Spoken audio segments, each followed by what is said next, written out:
Aimer Dieu de tout notre cœur. Alléluia. Je pensais que tu allais à la vie. Aimer Dieu de tout notre cœur. Et nous avons développé en disant que qu'est-ce que cela signifie d'aimer Dieu de tout notre cœur? Qu'est-ce que cela signifie d'aimer Dieu de tout notre cœur? Et nous avons eu le temps aussi d'expliquer ce que ça veut dire. Et la définition de aimer Dieu selon la Bible.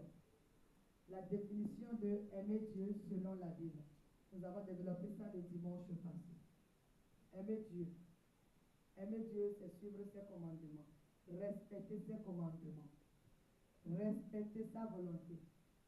Faire ce qu'il nous demande de faire. C'est le premier signe d'amour que nous démontrons à notre Père. Alléluia. Est-ce que vous êtes là? C'est ce que nous avons fait le dimanche passé. C'est la définition du mot aimer que nous allons donner. N'est-ce pas? Aimer Dieu. On a dit le dimanche passé en termes bibliques.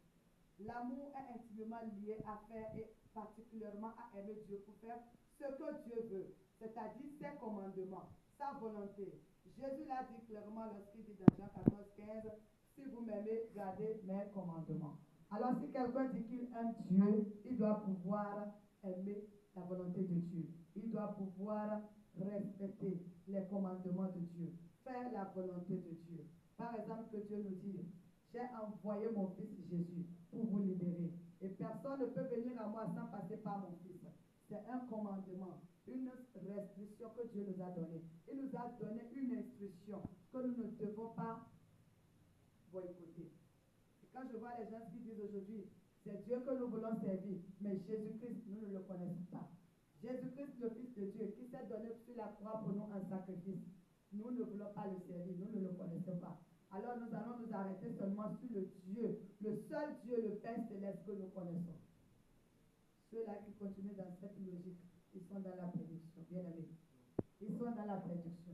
Si tu connais quelqu'un à côté de toi qui a cette pensée, va rapidement le ramener. Avec quoi? Avec la parole de l'Éternel. Va le ramener avec la parole de l'Éternel. Jean 14, 15. Si vous m'aimez, gardez mes commandements. C'est la parole de Dieu. Ce n'est pas la parole d'un homme. Si vous m'aimez, gardez mes commandements. Et si nous aimons Dieu vraiment, ce n'est pas dans l'hypocrisie. Ce n'est pas dans le fait de jeûner en l'air. Quand nous venons à l'église, de crier, de sauter, de danser, de chanter. Quand on donne les recueils de prière, nous dégageons le feu. Mais en réalité, dans notre cœur, il n'y a rien dedans. Tout est vide. Et pendant que ce cœur est vide, et que tu fais tout ça là, bien aimé dans le Seigneur, laisse-moi te dire que c'est du folklore que tu es en train de faire. Pendant que tu fais ça là, tu passeras toutes tes années en l'air. Tu ne vas jamais atteindre l'objectif. Tu ne vas jamais rentrer dans les bénédictions de l'Éternel. Parce que le Dieu qui voit dans le cœur là, c'est lui. Et c'est lui qui exauce. C'est lui qui fait tout. Donc celui qui voit en toi, la Bible dit que c'est lui seul qui voit vraiment dans les lieux secrets, au-delà de toutes choses. C'est lui qui t'a fait, c'est lui qui voit ton cœur. Donc si tu viens dans sa présence pour montrer une autre face au peuple de Dieu, parce que tu es en train de tromper ceux qui sont là, bien aimé, laisse-moi te dire que tu te trompes toi-même. Si ta bénédiction est déjà à la porte et que tu te mets dans ce schéma, ta bénédiction ira pendant des années. Parce que c'est le Dieu là qui doit voir ton cœur. La sincérité, l'honnêteté de ton cœur. Et c'est ce même Dieu là que tu es en train d'adorer dans le faux, dans du folklore, dans l'hypocrisie. Et parfois même tu viens à l'église parce que si tu ne viens pas, tes parents vont parler. Tu viens à l'église parce que si tu ne viens pas, ta maman va se fâcher. Ton papa va se fâcher. Et peut-être qu'ils vont te punir. Tu viens à l'église parce que tu te dis non, si je ne viens pas, celui qui m'aide là, il ne va plus m'aider. Tu viens à l'église parce que peut-être c'est le frère du pasteur qui t'a embauché dans sa société. Tu viens dans la présence de Dieu parce que tu sais que non, il y a Dieu a béni des personnes dans la congrégation. Il y a des directeurs, il y a des DG, il y a tout. Et tu viens parce que tu sais que non, si je viens, ils vont voir mon cas, ils vont m'aider, ils vont me tendre la main. Et toi, ton objectif en venant dans la présence de Dieu, c'est parce que tu veux qu'on te tende la main, c'est parce que tu as un intérêt personnel qui t'amène. Mais l'intérêt de Dieu n'est pas la première pour toi. Si tu continues dans cette logique, bien aimé, pour toi qui me suis, tu m'entends ce matin, si tu continues dans cette logique, tu vas passer des années sur les bancs, sur les tables de l'église, et rien ne va changer dans ta vie. Et pendant que tu fais ça, tu te punis et tu bloques l'œuvre de Dieu. C'est-à-dire que tu n'es plus une vase pour pouvoir partager l'œuvre de Dieu. Tu n'es plus une vase pour pouvoir bénir la vie de quelqu'un. Parce que quelqu'un de dehors qui te voit, le païen qui te voit de dehors, et il sait que toi, tu es actif à l'église. Il sait que non, quand on parle de l'adoration, c'est toi. Quand on parle de l'intercession, c'est toi. Mais malgré qu'il te voit venir dans l'église là, rien de bon n'a changé dans ta vie. Tu es toujours la même. Cette personne, ce dernier qui te voit, il ne viendra jamais là où tu viens. Pourquoi il va se dire, depuis que cette soeur, bien ce frère va là-bas, là, je n'ai jamais vu quelque chose qui a changé dans sa vie. Rien n'a changé dans sa vie. C'est toujours le même comportement. Il n'a pas l'argent, il n'a pas moto, il n'a même pas boulot, il n'a pas femme, il n'a pas mari. Mais pourtant, il est là matin, midi et soir. Avec ça, là, déjà, tu es déjà une pierre d'achoppement pour un frère dehors. De croire. Nous vivons avec les saints Thomas aujourd'hui. Quand ils ne voient pas la chose s'accomplir dans ta vie, ils ne vont pas se permettre de le faire si ce n'est pas que le Saint-Esprit a intervenu. Alors ils vont attendre voir que toi, tu as déjà les grandes voitures. Ou bien toi, tu es en train de baigner dans les bénédictions là avant qu'eux-mêmes ne viennent. Mais pendant ce temps, toi-même, tu es en train de bloquer les bénédictions là pour toi parce que tu te mens. En fait, tu te mens et tu penses être en train de mentir à Dieu. Tu penses en train de mentir à la congrégation. La congrégation n'a rien à voir avec ça.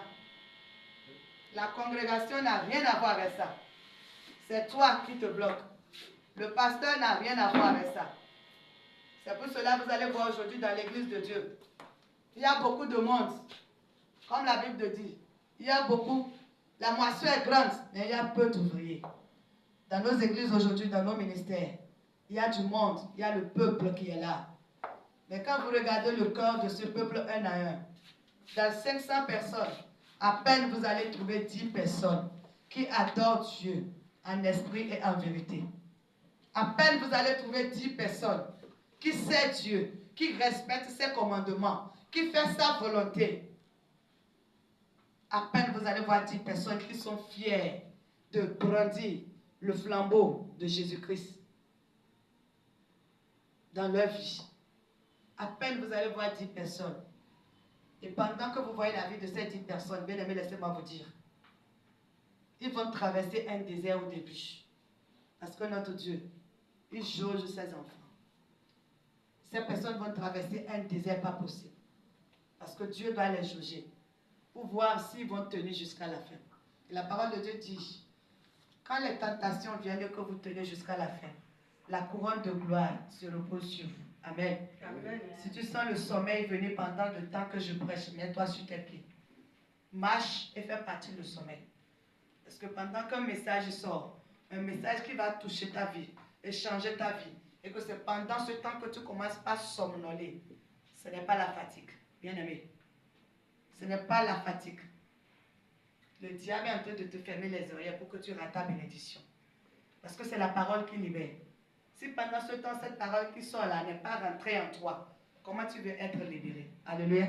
Amen. Comment tu veux être libéré? Apparemment, nous avons une seule personne dans la maison.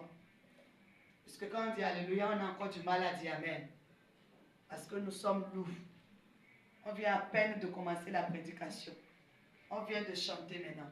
On vient d'adorer maintenant. On vient de louer l'Éternel Dieu.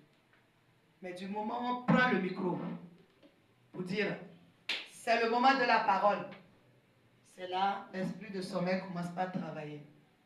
Les gens commencent pas à bailler dans la présence de Dieu. Avant de comprendre, les yeux deviennent rouges.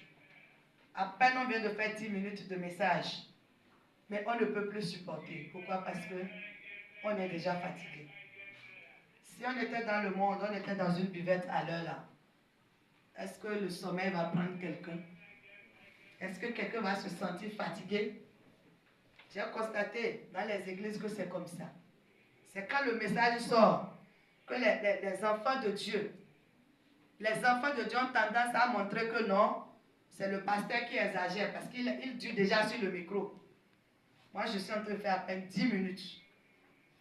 Mais certains sont en train de somnoler déjà. Ils sont fatigués. L'obéissance dans la maison de Dieu, ça vaut plus que tout. Quand on vous dit, on vous donne des instructions qui viennent d'ici, tâchez à les respecter. Si vous ne les respectez pas, Ce n'est pas celui qui est devant que vous ne respectez pas, mais le Dieu qui est dans cette maison, la présence de Dieu qui travaille. Alléluia. C'était une parenthèse, je vais continuer avec mon thème. Nous avons dit que aimer Dieu est primordial. La parole de Dieu nous dit que nous devons l'aimer en premier. C'est le plus grand commandement de la parole de Dieu. Aujourd'hui, les gens se posent la question, quel est le plus grand péché? Afin de savoir quel péché ils vont faire. Mais en matière de péché, il n'y a pas petit, il n'y a pas grand. Quand tu commets un péché, tu seras sévèrement puni pour ce péché. Mais les commandements de Dieu sont bien rangés. Il y a la priorité dans tous les commandements de Dieu. Du premier jusqu'au dernier. Du premier jusqu'au dernier. Et la Bible dit que le premier, le plus grand des commandements de Dieu, c'est aimer Dieu en premier. Alléluia. Aimer Dieu en premier.